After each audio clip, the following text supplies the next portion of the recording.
এখন আমার হাতে একদম টাকা পয়সা কিছুই নেই, কিভাবে যে ইনকাম করা যায়। সামনে যাই দেখি কোনো ইনকাম করার সোর্স পাই নাকি।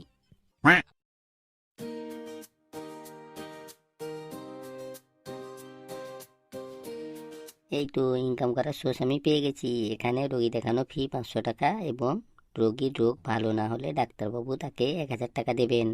এই সুযোগ হাতছাড়া করলে চলবে না, তাড়াতাড়ি চলে যাই। ডাক্তারবাবুকে বলবো আমার রোগ ভালো হয়নি, তার থেকে 1000 টাকা নিয়ে নেব।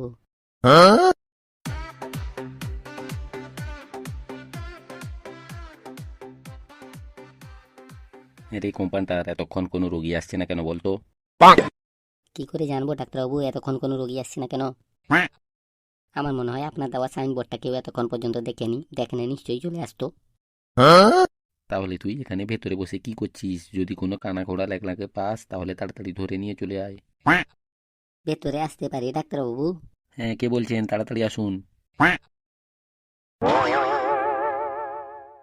হ্যাঁ, তাহলে বলুন আপনার কি হয়েছে? ডাক্তারবাবু আসলে আপনার বাইরে যে বোর্ডটা দেওয়া আছে ওটা কি ঠিকঠাক ভাবে লেখা আছে? ঠিকঠাক ভাবে মানে আপনি কি বলতে চাইছেন সোজাসুজি বলুন। বাইরে লেখা আছে যদি রোগীর রোগ ভালো না হয় তাহলে ডাক্তারবাবু 1000 টাকা দেবেন। হ্যাঁ আপনি ঠিকই দেখেছেন, কিন্তু উপরে এটাও লেখা আছে রোগী দেখানো ফি 500 টাকা। আপনি আগে 500 টাকা দিন, তারপরে রোগী দেখাবেন। ঠিক আছে ঠিক আছে, আমি 500 টাকা দিয়ে দেবো, কিন্তু আগে আমার রোগটা তো ভালো করুন। ভালো হবে না মানে? আলবাত ভালো হবে। আজ পর্যন্ত আমার কাছ থেকে কোনো রোগী এমনি খালি হাতে ফেরত যায়নি। সবার রোগ ভালো করে দিয়েছি, তোমারটাও করে দেবো। আমি ডাক্তার খান্ডা। বেশি কথা বললে এখনই তোমাকে করে দেবো ঠান্ডা। এবার বলুন আপনার কি সমস্যা? ডাক্তারবাবু আমার সমস্যা হচ্ছে খেলে খিদে হয় না, ঘুমোলে ঘুম হয় না, সেই জন্য আমি আপনার কাছে এসেছি।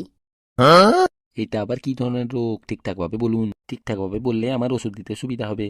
আসলে ডাক্তারবাবু আমি যে খাবার খাই সেই খাবারের কোনো স্বাদ পাই না, আসলে আমার মুখের স্বাদ চলে গেছে, তার জন্য আপনার কাছে এসেছি। ও, তাহলে আপনার মুখের স্বাদ চলে গেছে। আচ্ছা কোম্পানটা 3 নম্বর পতির 4 নম্বর ওষুধটা খাইয়ে দিন তো একটু। দেখি এবার একটু হাঁ করুন তো, আমি এই ওষুধটা আপনাকে খাইয়ে দিচ্ছি। তো এই যে কোম্পানিটা, আর এটা আমাকে কি খাওয়ালে? কেমন কেমন লাগছে? আপনি আমাকে ওষুধ খাওয়ানোর বদলে পেট্রোল খাইয়ে দিলেন। এই তো কংগ্রাচুলেশনস, আপনার মুখের স্বাদ চলে এসেছে। আমি যে আপনাকে পেট্রোল খাইয়েছি এটা আপনি বুঝতে পেরে গেছেন। আপনি বাড়ি গিয়ে ভাত তরকারি যা খাবেন সেটাও বুঝতে পেরে যাবেন। দিন আমার এবার 500 টাকা দিন। এই রে, আমি তো ইনকাম করতে এসেছিলাম, কিন্তু ডাক্তারটা চালাকি করে আমার কাছ থেকে 500 টাকা নিয়ে নিল। ঠিক আছে, আমিও পরের বার দেখে নেব। ওদিকে মুখ ঘুরিয়ে কি বিড়বিড় করছেন? তাড়াতাড়ি 500 টাকা দিয়ে বাড়ি চলে যান, বাইরে অনেক পেশেন্ট আরো অপেক্ষা করে আছে। ঠিক আছে ডাক্তারবাবু, আমি দিয়ে দিচ্ছি এখনই। এই নিন ডাক্তারবাবু আপনার টাকা। এই কোম্পান্ডার ওর কাছ থেকে টাকাটা নিয়ে রেখে দাও।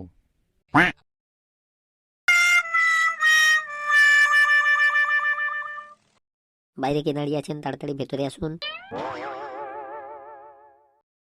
বলুন আপনার কি হয়েছে? ডাক্তারবাবু, আমার 3 দিন থেকে পায়খানা হচ্ছে। পায়খানা করে করে আমার একদম শরীর রোগা হয়ে যাচ্ছে। সেটা তো দেখেই বোঝা যাচ্ছে শরীর কতটা রোগা হয়েছে, পায়খানা করে নাকি অন্য কিছু করে। তো আপনার পায়খানাটা কেমন হয়েছে সেটা তো খুলে বলবেন। জলের মতন পাতলা নাকি সুজির মতন মোটা হয়েছে?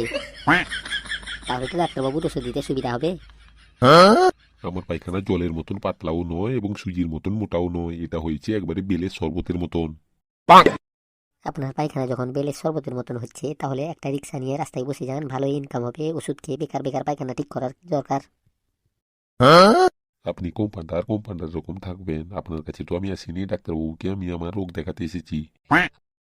ঠিক আছে ঠিক আছে, আপনার যে পায়খানাটা হচ্ছে এটা খুব জটিল সমস্যা, এটা তো ওষুধ দিলে ঠিক হবে না। কেন ডাক্তারবাবু, ওষুধ দিলে ঠিক হবে না কেন? আপনি তো ওষুধ দিয়ে রোগীকে ভালো করেন, তার জন্য আপনার কাছে আসলাম। আপনি এত চিন্তা করছেন কেন? আপনি একদম সঠিক জায়গায় এসেছেন। আসলে আপনার পায়খানা বেলে শরবতের মতন হচ্ছে, তাই এটা ওষুধ দিলে ঠিক হবে না, এটা অপারেশন কেস। কি বলছেন কি ডাক্তারবাবু? শুধুমাত্র পায়খানা হচ্ছে বলে অপারেশন করতে হবে?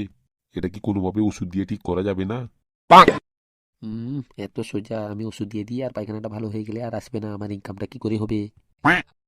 তাহলে আপনি একটা কাজ করুন, আমি 2 দিনের ওষুধ দিচ্ছি। যদি ওই 2 দিনের ওষুধ খেয়ে আপনার পায়খানা ভালো হয়ে যায় তাহলে ঠিক আছে, যদি না ভালো হয় তাহলে আপনি আবার আসবেন, ওটাকে অপারেশন করেই আমি ঠিক করে দেবো। এ আবার কেমন ডাক্তার রে বাবা, জন্মেও শুনিনি অপারেশন করে পায়খানা ঠিক করতে হবে।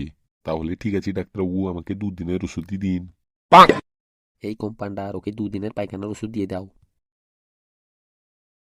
এই নাও, এর ভিতরে যে বটি আছে, রাত্রে ঘুমানোর পরে এবং সকালে ঘুম থেকে ওঠার আগে একটি করে বটি খাবে।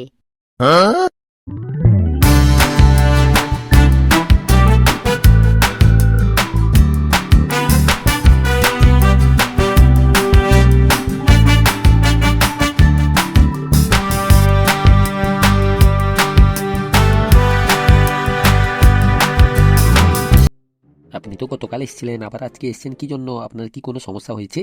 হ্যাঁ ডাক্তারবাবু, আমার আরো জটিল সমস্যা হয়ে গেছে। আমার মনে হয় এর কোনো সমস্যাই হয়নি, আজকে আবার 1000 টাকা ইনকাম করার ধান্দায় এসেছে। যাই হোক, আমার 500 টাকা ফিটা তো আমি পেলেই হলো। এবার বলুন আপনার জটিল সমস্যাটা কি? আসলে ডাক্তারবাবু, আমার স্মৃতিশক্তি চলে গেছে, আমার কিছুই মনে পড়ছে না। ও, তাহলে আপনার কিছুই মনে পড়ছে না? আপনি যে গতকাল এখানে এসেছিলেন সেটাও কি মনে করতে পারছেন? না ডাক্তারবাবু, আমার ওটাও মনে পড়ছে না। ও, তাহলে এটা তোমার জটিল সমস্যা। দাঁড়াও, আমি এক্ষুনি ঠিক করে দিচ্ছি। আচ্ছা কোম্পানটা 3 নম্বর পেটি 4 নম্বর ওষুধটা আজকে আবার ওকে খাইয়ে দাও তো। স্যার, এই ওষুধটা তো আমাকে গতকাল খাইয়েছিলেন মুখের স্বাদ চলে যাওয়ার জন্য, ওটা তো আমাকে পেট্রোল খাইয়েছিলেন। এই তো কংগ্রাচুলেশনস, আপনার স্মৃতিশক্তি চলে এসেছে, আপনার সবকিছু মনে পড়ে গেছে। 3 দিন, এবার আমার 500 টাকা ফিটা দিয়ে দিন, তাড়াতাড়ি দিয়ে বাড়ি চলে যান। আর বাড়িতে গিয়ে সবাইকে বলবেন ডাক্তার খান্ডা আপনার স্মৃতিশক্তি ফিরিয়ে দিয়েছে। আমার নাম ডাক্তার খান্ডা, আমি সবাইকে করে দিই ঠান্ডা।